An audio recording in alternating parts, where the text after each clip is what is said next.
I'm Judd Myers. I'm Scott Tipton. Welcome to Blastoff.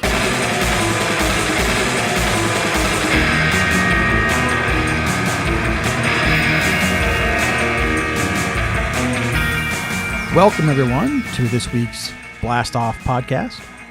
This will be one of our home shows where we give you some retails and some Comics 101. This week's going to be a little different. We're going to be talking about two men. Two men who created the bulk of their literary output probably before either of us were walking around with any sense of what's going on in the world. And yet, these two men have probably had more of an impact on our lives than most people I knew going to school. Most people I knew growing up. If you asked me when I was a kid, who do you read? Well, I read Jack Kirby. I read Ray Bradbury. It's not bad. What do you got for us in retails this week? Well, if you'd asked me when I was a kid, I'd say I read Ray Bradbury and I read Jack Kirby. I'm going to be touching on something pretty personal for me, which is my relationship with Ray Bradbury and just how much of an effect that man had on my imagination. So much of who I am today came from the words on the page that came out of his typewriter. It's hard to capture that in just a few minutes. Just like I'm sure it's going to be very difficult to capture Jack Kirby. It's all just lightning in a bottle. But I think there are people all over the world that walk around with Ray Bradbury's lightning inside of them, and I definitely am one of them. Can I tell you my Ray Bradbury story? Oh, please. Freshman year of college, Santa Barbara, California. He's got a signing at the Earthling bookstore on State Street for, I think it was Zen and the Art of Writing. And I went down there my freshman year, long line. I wait at the front, and there's the man. And I look at him and I tell him, I've grown up reading everything you write, and this is what I want to do for a living. This is what I want to do is I want to write. And he signs the book, and he throws the book at me. And he's like, what are you waiting for? Go out there and do it. It's like, I will, Ray Bradbury. Well, okay then. It was everything I wanted from that moment. That's so cool. Those two men, Ray Bradbury and Jack Kirby, what they did was they captured a childhood inside of everything that they did, and explosiveness and everything they did. People talk about Ray Bradbury's science fiction and fantasy. Of course, his science fiction is extraordinary, but as a kid, the things that I was grabbed by, the lapels, it just pulled me in, was the humanity of it. There was so much in it that I related to. I could relate to these boys who were in these small towns and who were going through these crazy things and their imaginations running wild. And it was, is it fantasy or is it real? I couldn't really tell either way. And that's the kind of thing you get when you're a kid. I grew up in a small town, and every autumn, I knew I didn't live in that Ray Bradbury small town, but every autumn when the leaves changed and that crisp was in the air, I felt like it because I've been reading Bradbury all those years. So talk a little bit more about Jack Kirby. Well, we'll be talking about Jack's career this week, everything from his DC work to his Marvel work to his later DC work. It's funny, there was earlier a piece that we prepared for the podcast where I talked about Stan and Jack. And we'd recorded it, and it was good to go. And I went back and I listened to it, and I thought, no, I don't even want to set up any sort of competition in anyone's minds about Stan versus Jack. Because it's never been Stan versus Jack. There's Stan, there's Jack, and there's Stan and Jack. And all three of those things are the pillars that comics stand on. So I'm not going to even play that game. But Jack Kirby's work, I came late to an appreciation of Kirby's work as an artist. Because when I was a kid in the 70s, new Jack Kirby work was his crazy Captain America period. Where Cap's like running around in like South American swamps with with girls in tube tops, and there's a weird guy called the Swine, and he's got like a pit with spikes, and then this guy shows up with a helmet with no head, and there's a brain inside, and oh, that's Hitler. And so I'm 8, I'm like, what is going on? I just want Captain America. But then, as you get older, you go back and you read all that stuff, and you read his amazing DC stuff, and you read his amazing, just that fantastic 4 run that went on for nearly a decade, and it's still unmatched. Kirby's the guy that changed the world. He's still changing the world. We still see movies coming out that have Kirby's thumbprints all over them. My Jack Kirby story? Yes. This would have been my sophomore year of college. And there were still no conventions anywhere but San Diego. And I didn't have the cash or friends with wheels to get to San Diego. But one year they tried to do a convention in Los Angeles. And Jack was going to be there. I'm like, I got to go. So I had one friend who was also a comic guy, who was a crazy comics guy, like me. And so we cut class, got in the car, drove to Los Angeles, and I got to sit in the room and listen to Jack Kirby talk about comics for an hour. And then afterwards, I went and got a couple things signed. And at this point, again, this is how Grandpa Simpson I am. There's no internet, so you couldn't get a lot of interviews to read about from these creators. So a lot of stories that everyone knows now, no one had heard. And so he was sketching and signing after the panel, and I went up and I talked to him about Dr. Doom a bit, and I said, "What do you think Doom looks like underneath the mask? Have you drawn it? Do you know what he looks like?" And Kirby looks up at me and he smirks. He's like, "I know what he looks like, kid." And he just takes his finger and just traces it from his cheekbone down to his chin. He says, "That's all there is. It's just that little line. That's all there is." But he's not perfect anymore. It's like, wow. You never told me that story. That's a great story. That was my Kirby story. I dare all of you to think about Dr. Doom the same way ever again. Oh boy. All right. We got to get to this. I want to listen to it. Okay. So I hope you guys enjoy.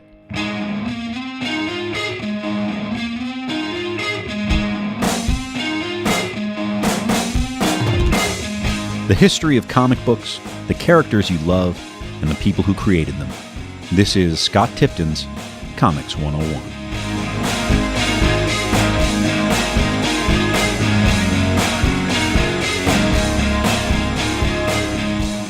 What do you say about Jack Kirby?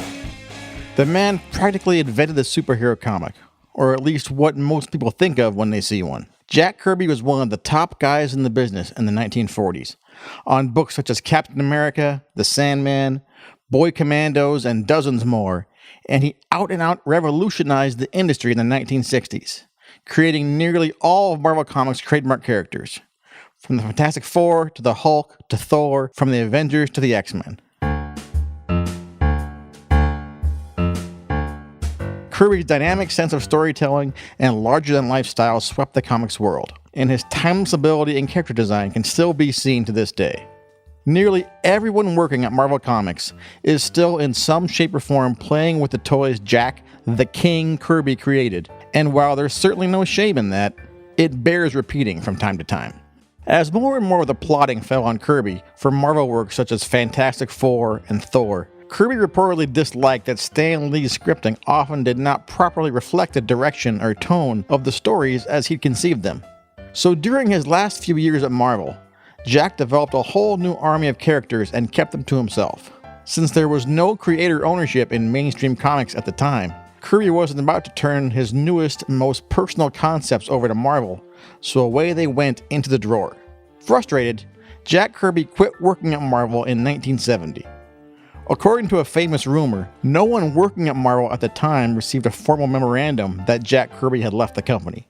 Instead, there was only one of Jack's trademark cigars pinned to a wall, with a note attached to reading, "I quit." When then DC Comics publisher Carmine Infantino made Jack an offer to come over to DC, Kirby accepted and brought his new concepts with him.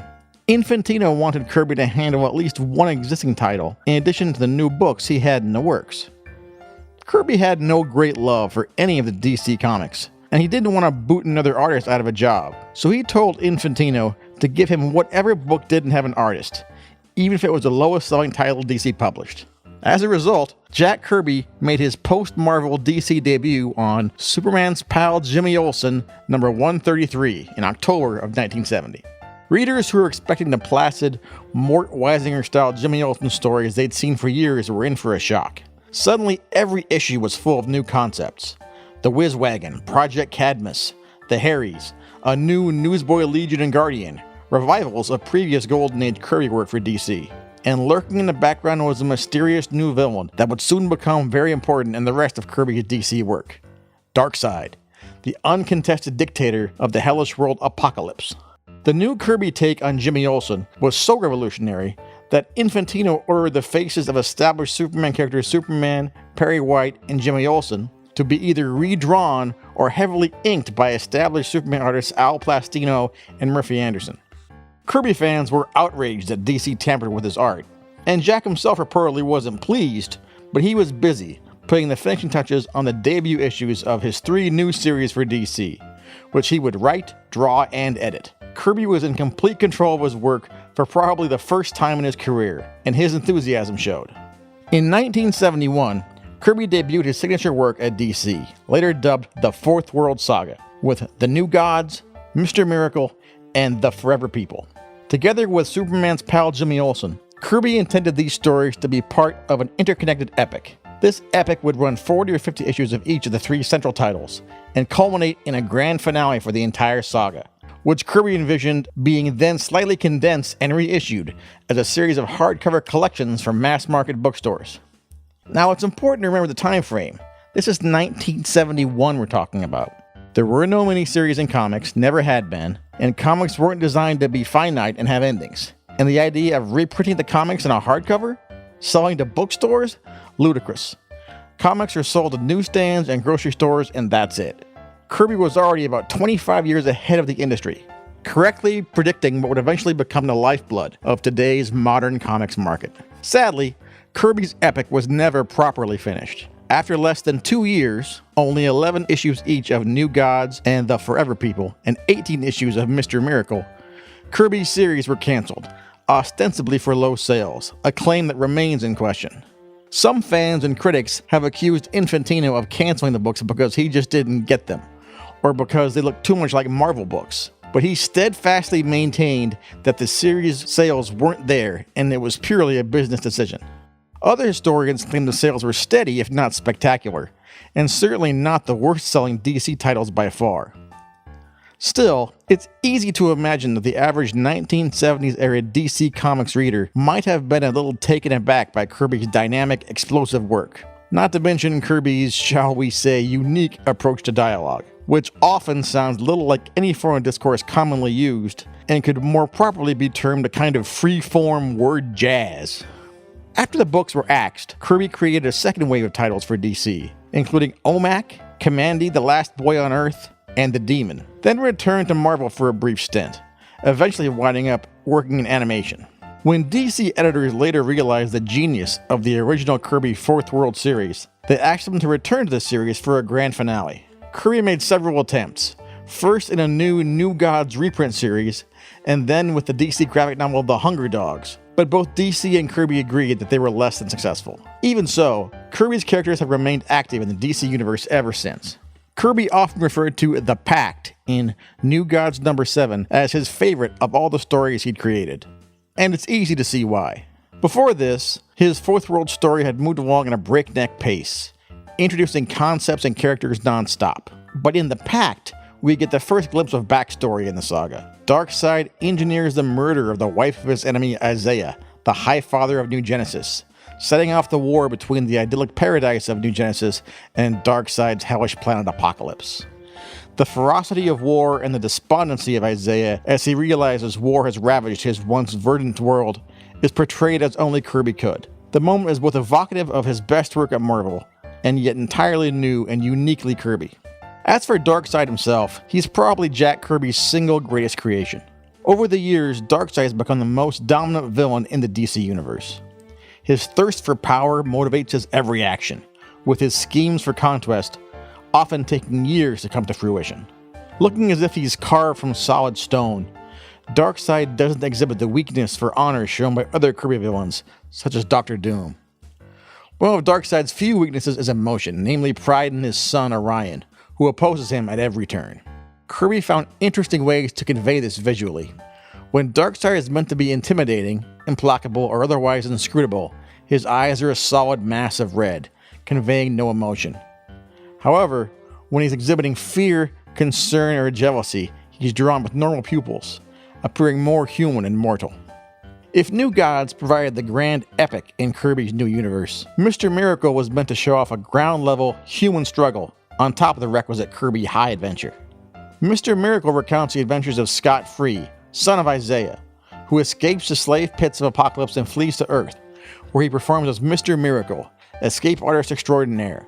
According to Kirby biographer Mark Evanier, Kirby saw the Mr. Miracle comics as an analog to his own life, writing of his feelings of imprisonment in the comic book industry and certain employment situations. Mr. Miracle is probably the most creatively successful of Kirby's Fourth World books, thanks to its down-to-earth setting, human appeal, and extremely likable characters in Scott Free, his love interest Big Barda, and sidekick Oberon. The Forever People tells the story of 5 adolescents from New Genesis who explore the Earth on their supercycle, protecting this planet from Darkseid's threats while learning about Earth's people and customs. Basically, super hippies from outer space. Though well-intentioned, Forever People lacks the high-octane drama of New Gods or the character appeal of Mr. Miracle, and is the weakest of the 3 series. Kirby's New Gods characters had some limited but still pretty cool media exposure in the popular Super Friends animated series. Super Friends, the legendary superpower show, and the Superpowers team Galactic Guardians featured Darkseid and his gang of villains on Apocalypse as the primary antagonists.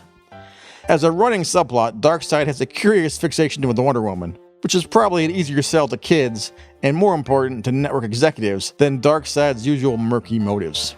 In conjunction with the animated series, Darkseid, Desaad, Calabac, Mantis, Orion, Mr. Miracle, and other Kirby characters were also featured in the popular Superpowers action figure line from Kenner. Not only were the figures very well done and quite faithful to Kirby's designs, some nowadays go for big money on the collector's market, the toys and characters for the TV show were redesigned by Jack Kirby himself, thus providing him with his first royalties in over 40 years of comics work.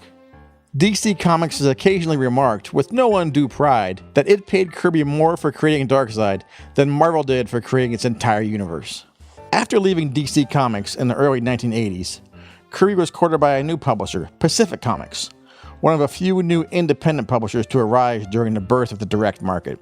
Pacific offered Kirby something he'd never had in his long, storied career: full ownership over his creations, as well as royalties on the comics he produced for them. Captain Victory and the Galactic Rangers and Silver Star sold well for Pacific, but were never received with the same fanfare as Kirby's earlier works. Some other creations that Kirby had intended for Pacific ended up at another new publisher, Topps Comics, after Pacific folded in the early 1990s. Topps let the King create Jack Kirby's Secret City Saga, also referred to as the Kirbyverse, again offering him ownership of his creations. Although we're sadly unable to enjoy any new work from the King, between hardcover archives, trade collections, and back issues, we're still constantly delighted by new, never-before-seen Kirby material. Long live the King.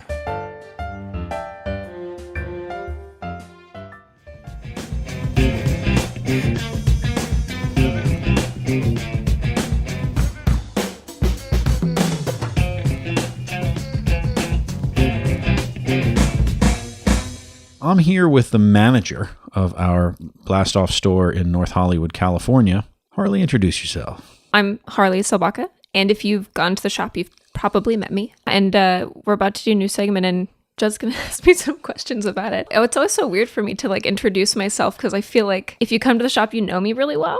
I'm always there, and I'm always kind of the same. I always try to have the same energy and have the same attention to my customers. So it's here's what's fascinating. Here's what's fascinating about the podcast is there's somebody in Germany that barely speaks English who is listening to this and doesn't know who you are. They've never been in the store. They like to be, but this is a way for them to get to know you better. How long have you been working at the shop? It's been 3.5 years. And you were shopping there before that. Yeah. So your genetic structure is a part of the walls of Blastoff Comics.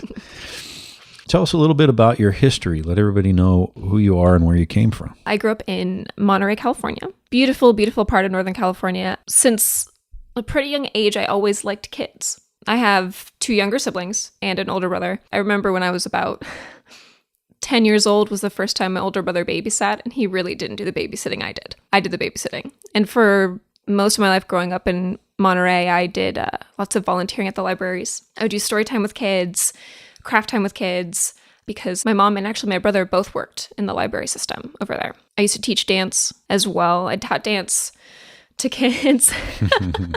I taught dance to kids, specifically ages 2 to about 9, both in Carmel and in Orange County.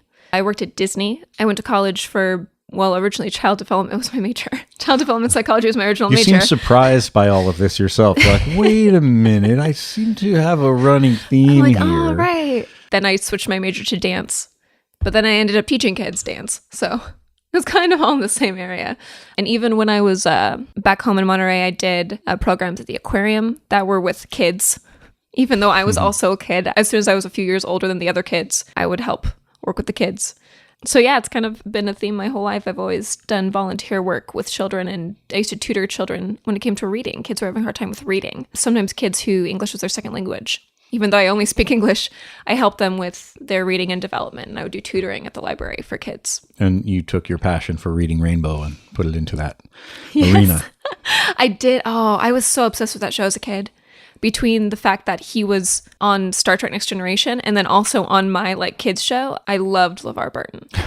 I wanted to be LeVar Burton when I grew up.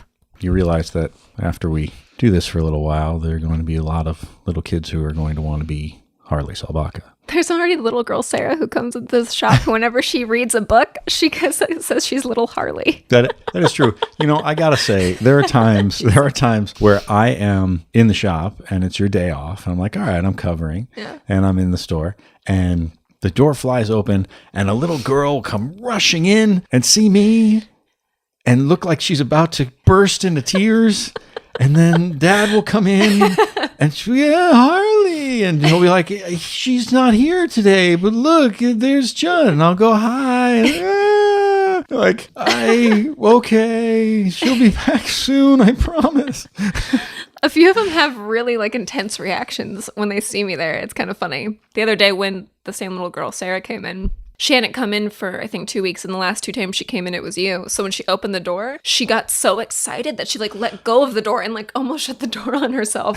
And she was like, Harley! And I was like, Sarah, hey! And then she just ran over and, hugged me, and then she immediately dragged me to the kids section and was like, okay, what are we reading? Let's talk about the kids section, because you spend a lot of time there. You helped create it. Talk about what happens in the kids section and what you do there. What do you focus on when a kid comes in and sits in that chair? The first thing I do is obviously introduce myself to the kid, let them know my name. And usually what I do, the first thing I do is I get on their level. It's one of those things where psychologically getting on the same level as a child lets them know that you think they're equal with you. Subconscious, they don't really consciously know that. A good example is the Alice in Wonderland books. You know how all the adults were drawn with really big heads and kind of small, faraway bodies? Yes. It was actually because Lewis Carroll was trying to do it from the perspective of Alice. And the little girl he knew named Alice, who he modeled all the books after, when adults would talk to her, they'd lean forward and look down on her. So she saw their face first and their body looked small. And so that's how he drew the books. Wow, I didn't know that. I never heard that before. So that's why, for me, I remember when I first learned that in one of my child psychology classes, freshman year of college, I was like, oh man, I need to be on the same level as children so I don't look like an Alice in Wonderland character. So you just ran over the part where you studied child psychology. Yeah, yes. There's that. Okay. I just wanted to make sure that was, Yeah, I think freshman year of college, you know how you're supposed to do GE classes? You're supposed to do your math and your science GE classes. I didn't know GE classes freshman year of college. I only took all child development courses. And I remember my dad being like, that's probably not, you should save some of that for later. I'm like, but Dad, I'm in college. I get to study what I want to study now. And he was like, okay, but literally freshman year, just only child psychology classes and child development classes. That's all I took.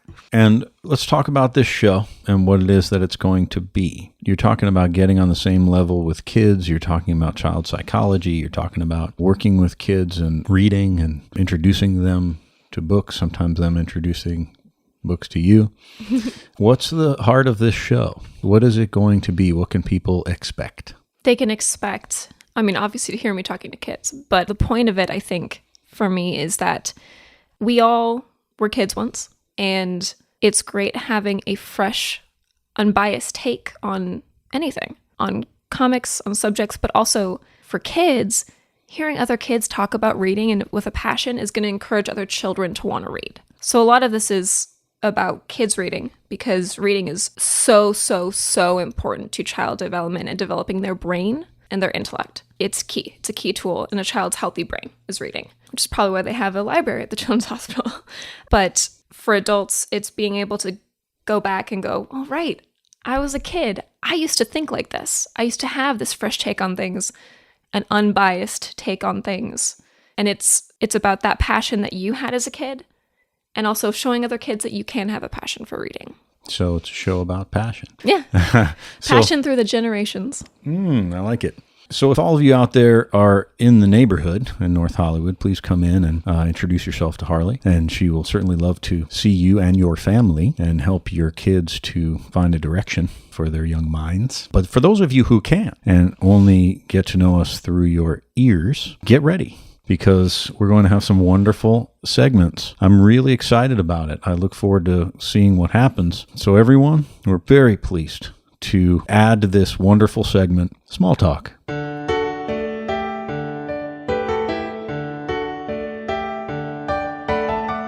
Some of our best customers are some of our youngest. I'm Harley Solbaka, and this is Small Talk. Our guest today is a DC buff and a Justice League expert. Why don't you go ahead and introduce yourself? My name's Amelia. And how old are you, Amelia? 5. 5, almost. 6. Yeah, because your birthday's in like next week, right? Yeah. That's so cool. Now, I feel like I've known you for almost 2 years now, right? Yeah. You first came into the comic book shop when you were... 4. And so have you been reading comics all that time? Yeah. Do you remember the first comic you ever read? Well, it was like Superman fighting with Wonder Woman and Batman fighting Joker. And what are your favorite comics to read now? When all the superheroes disappear. Tell me about that one. Well, it starts with like the Avengers, and then like this thing disappear, and then the whole Fantastic Four, and then like Spanish superheroes disappear, even ones that used to be boy fun and girl fun, which was Spider-Man and the girl Spider-Man. Wow, and they all disappear. Yeah, all the superheroes in like Marvel disappear. Except for one, right? All the superheroes. What about the Thing? Even the thing. The Thing disappears? Mm-hmm. Do you remember what it's called? Contest of Champions. Yeah, no, that's a great one. Now, who was the first person who brought you into the comic book shop? My dad. And do you and your dad read comics a lot? Yeah. He has more comics than anybody. Than anybody? Mm-hmm. More comics than are in the shop? No, but more comics than even me. Really? More comics than anybody buys. How many comics do you think you have already? 6. Only 6? Wait. You have more than 6. 7. 7. I feel like I've seen you buy 7 and one time coming to the comic book shop. Well, I do have 10 more to get if I want, like 8. And what are your favorite ones to get when you're here? Well, I like Hulk, so I get Hulk stuff. I think last time you got an Avengers comic, right? Yeah. If Hulk in it. And the last time I came before I got that comic was like Vision and Thor and Hulk. And like all the supers that are in like the Avengers. I love Vision. Vision's one of my favorites. Yeah, like in one of the movies, he said the Avengers were too dangerous, so they need to be controlled by the government. Yeah, that does happen. And so Civil War. Yeah. Civil War. I think my favorite part in one of the Avengers movies is when you first meet Vision.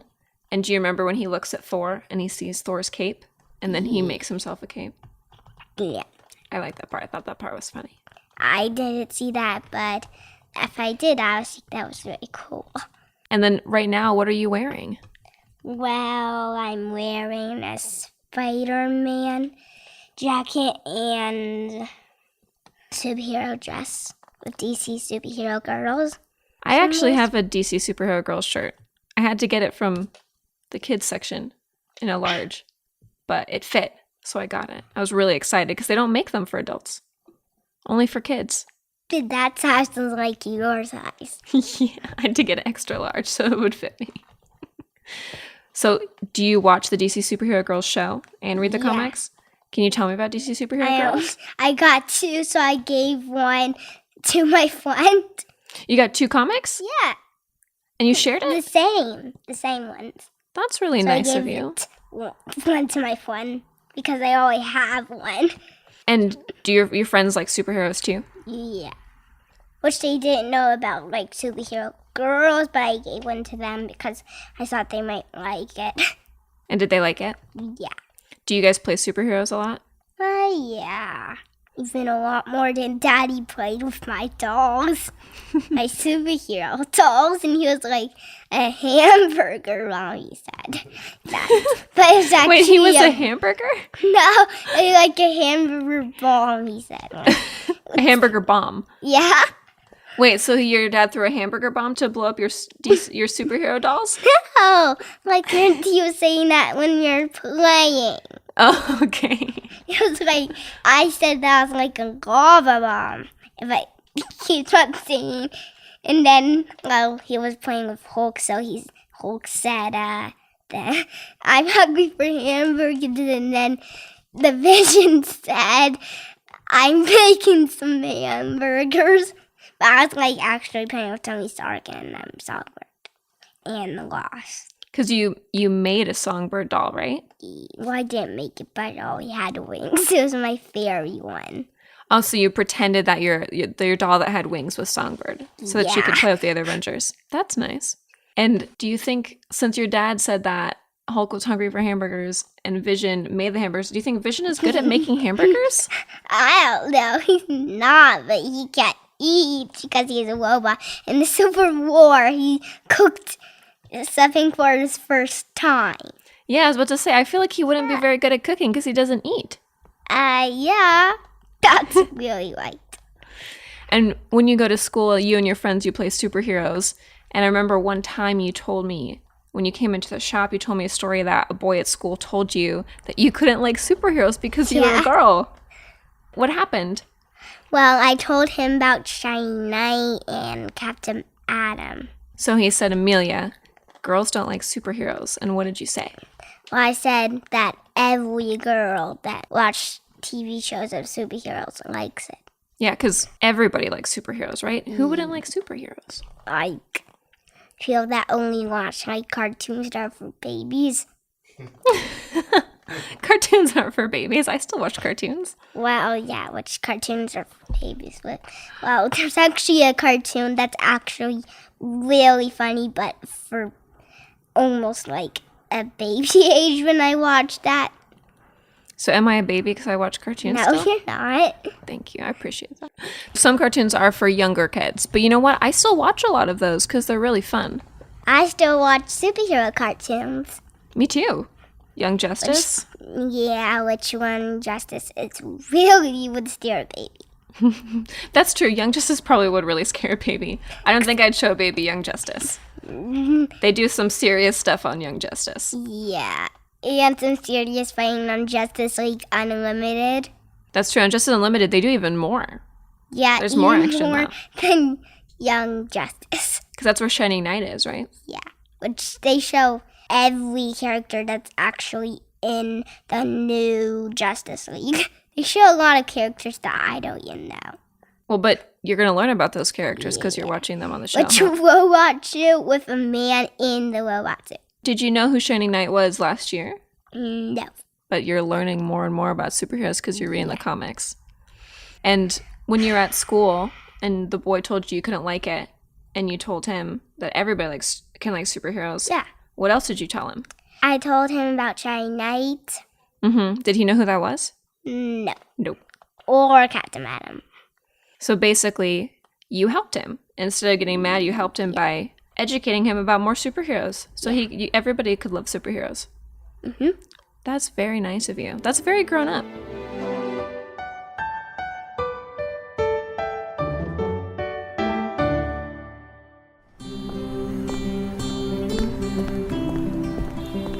Not all great stories happen in the pages of a comic book. Some of them happen in the store. Welcome to Judd Meyer's Retails.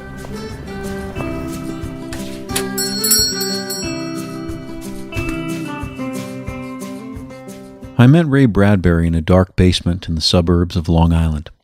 He hit me on the head with a tremendous force and sent me reeling backwards through a plywood door and into an old washing machine.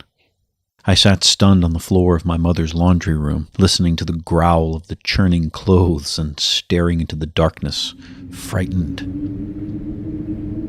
You are a child in a small town. You are, to be exact, 8 years old, and it is growing late at night. I'd been reaching for the very top of the vast bookcases my mother had rigged under the house, grabbing blindly for the next Encyclopedia Brown adventure. Mom had introduced me to these wonderful choose-your-own-adventure books that summer, and I couldn't get enough of them. My fingertips grazed Mr. Brown, but knocked Mr. Bradbury loose instead. There were hundreds of books on those shelves, in stark contrast to my father's house across the country, its rooms devoid of the written word in any form. She packed them atop wooden slats held up by large cinder blocks. They were in no discernible order, which made it all the more exciting. What's a book, really, without the thrill of the hunt preceding it? If my brother were there, he'd have easily grabbed it for me. Older, taller, stronger. He'd gone back to our father when the summer came to an end, while I chose to stay behind for good and all. I missed him. Skipper is your brother. He is your older brother. He's 12 and healthy, red-faced, hawk-nosed, tawny-haired, broad shoulders for his years, and always running. He's over on the other side of town this evening to a game of kick the can, and will be home soon. You both sit there listening to the summer silence and staring out into the dark, dark, dark. My head was bleeding a bit, and it throbbed something awful, so I stayed there on the floor a while, listening to the hard-at-work clothing and cracking open this angry, violent book that had attacked me. Its cover alone brought the room a sudden chill. The story was called The Night, and it took me altogether by surprise. It was my first experience reading a story where what the author chose to say was almost as emotionally charged as what he didn't. It spoke to me. It spoke to my life experience up until that point. I stopped after every page, looking up and half expecting the author to be standing in front of me laughing. The basement was my place. I had turned it into a sanctuary, complete with bed, television, and the requisite stacks of comic books. I spent most of my time down there, much to my mother's dismay. Sure, it was spooky, but what isn't when you're a young boy? It had been many years since I'd really lived with my mother. She got my brother and I for the brilliant summers, but the rest of the year was reserved for my father and his off-kilter existence. I suppose we were still getting to know each other. Being a father now, I can't even begin to imagine how difficult it was for her, sending us off on a plane at one end of the year and seeing us return on the other, stretched, sprouted, transformed. You and your mother are all alone at home in the warm darkness of summer. The town is so quiet and far off, you can only hear the crickets sounding in the spaces beyond the hot indigo trees that hold back the stars. My father was devastated when I called to tell him that I wasn't coming home. He felt ambushed, betrayed. I tried to explain that I wanted to just be with Mom for a while, but that wasn't altogether true. How could I tell him how stifled I felt in our house? How little promise there was in its illiterate rooms? How little wonder? I couldn't put into words how frightened I was to leave him and to let go of my brother's hand, but I also couldn't bring myself to explain how empowered I felt taking my mother's.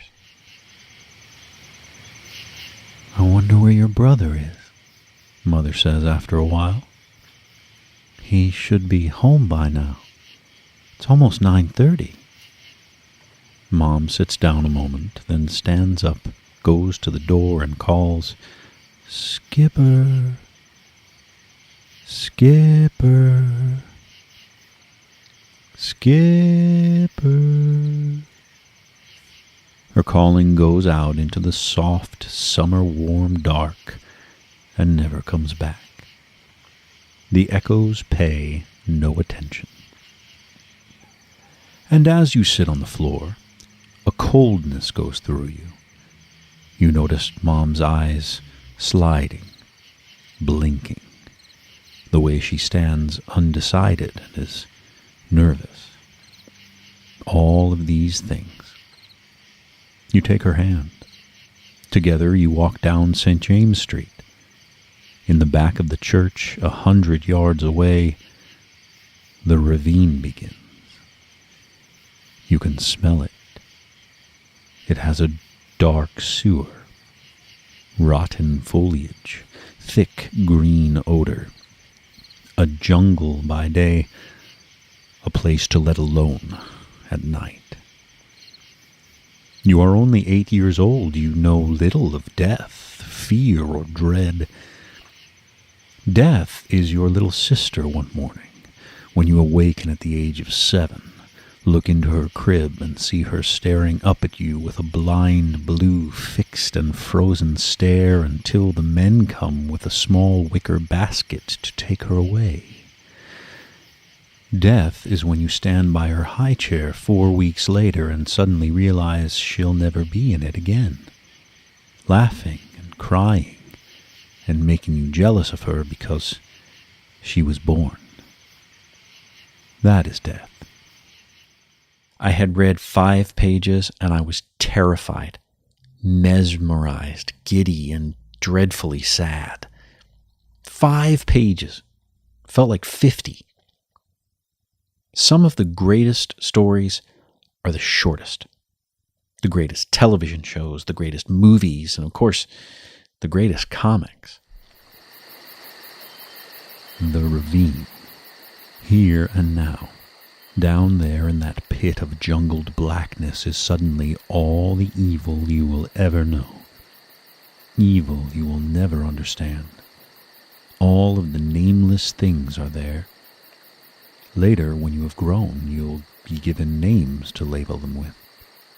Here at this spot, civilization ceases, reason ends, and a universal evil takes over. You realize you are alone. You and your mother. Her hand trembles. Is she too doubtful? Does she too feel that intangible menace? Is there then no strength in growing up? No solace in being an adult? If you should scream now, if you should holler for help, would it matter? Thank God for storytellers who can write such sharp shocks that reach out and grab the lapels of young readers and old alike, who don't belittle those little developing minds, who push the boundaries and inspire them to work their imaginations that little bit harder. It is indeed a seduction of the innocent, a beckoning into a greater understanding of not just the world, but of themselves. Sometimes what's required actually is a snare, an enticement, and a charming attraction to coax growing minds to blossom. And sometimes it isn't just the light that makes them grow. Sometimes it's a hint of the dark. There are a million small towns like this all over the world, each as dark, as lonely, each as removed, as full of shuddering and wonder. The secret, damp ravines. Life is a horror lived in them at night when at all sides sanity, marriage, children, happiness are threatened by an ogre called death. Mother raises her voice into the dark. "Skip! Skipper!" she calls. Suddenly, both of you realize something is wrong. Something very wrong. It is as if the whole ravine is tensing, bunching together its black fibers, drawing in power from all about sleeping countrysides for miles and miles. In 10 seconds now, something will happen. The crickets keep their truce. The stars are so low you can almost brush the tinsel. There are swarms of them, hot and sharp. Growing, growing the silence. Growing, growing the tenseness. Oh, it's so dark, so far away from everything. Oh, God. At this point, I was huddled into a tiny ball, fingers jammed into my mouth as I tore my fingernails to shreds. I put the book down in my lap and considered throwing it into the corner and leaving the basement forever. Is this what reading is? Is this what I have to look forward to? Constant anxiety about the next page, paragraph, word? I cried. I cried for my parental tug of war. For my loneliness. For my brother, not there to look up to. For my sister, long since passed, who I would never, ever know. I cried, not knowing why. And, of course, I read on.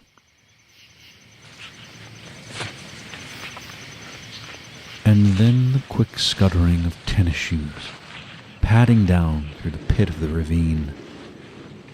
Your brother, Skipper. Hi, Mom. Hey. She puts away her fear instantly. You know she will never tell anybody of it. Ever. It will be in her heart, though. For all time. As it is in your heart. For all time.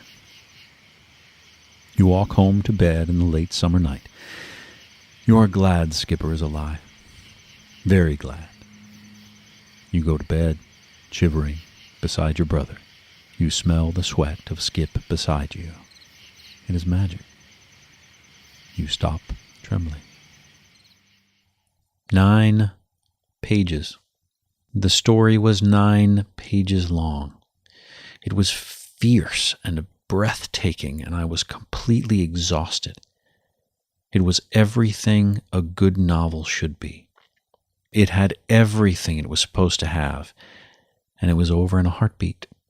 Obviously, I went on to read every single piece of fiction Bradbury ever put to paper. And I carry those damn spaceship dreams to this very present day. But that night, I put the book down, and I went upstairs to the kitchen. I hugged my mother and helped her make dinner. I called my brother and told him I missed him. I sent my father love, even though he wouldn't come to the phone. And I thought of my sister and all of the many wonderful things I would never fully understand.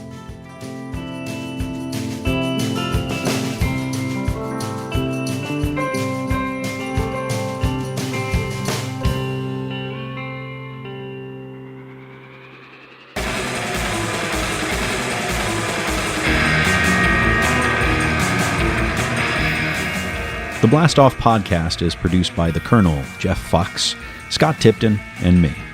Original music is composed and performed by Derek Anthony Gray. You can find more of his musical compositions on his website, derekanthonygray.com. For more information about anything you've heard us talk about today, check us out online at blastoffcomics.com. We have an active Facebook presence, so check us out over there on Facebook. And you can reach us on Twitter at blastoffcomics or on Instagram. Or you can come by our retail location in North Hollywood in the heart of the Arts District, 5118 Lankershim Boulevard in North Hollywood, just 2 blocks south of Magnolia. See you soon.